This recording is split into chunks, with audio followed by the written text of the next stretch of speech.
तिकडे रायगड जिल्हा परिषदेमध्ये भाजप आणि राष्ट्रवादी एकत्र येऊन सत्ता स्थापन करणार असल्याची माहिती मिळते आहे। युतीमध्ये शिवसेना सहभागी करून घेतलं जाणार नसल्याचे संकेत भाजपचे नेते आस्वाद पाटील यांनी दिलेत। भाजप आणि राष्ट्रवादी काँग्रेसची युती निवडणुकीपूर्वी होती आणि आम्ही बहुमताचा आकडा गाठलाय, त्यामुळे आम्ही सत्तेत बसू अशी सध्या तरी परिस्थिती असल्याचं आस्वाद पाटील म्हणाले।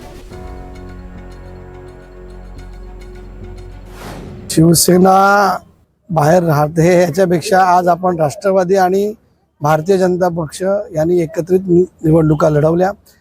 कर्जतमध्ये शिंदे सेनेबरोबर युती होती, परंतु अलिबाग आणि इतर सर्व भागामध्ये दक्षिण रायगडमध्ये राष्ट्रवादी आणि भारतीय जनता पार्टी अशीच युती होती।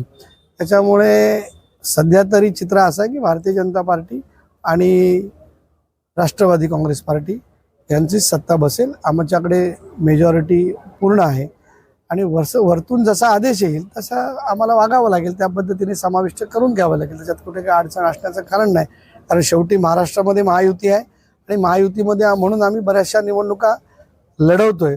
जिल्हा परिषदा थोड्याफार नसेल झाले, पण फ्युचरमध्ये ज्या पद्धतीने वरतून पक्षाचे आदेश येईल त्या पद्धतीने पार्टी लाईनवर आम्हाला सगळ्यांना चालवावं।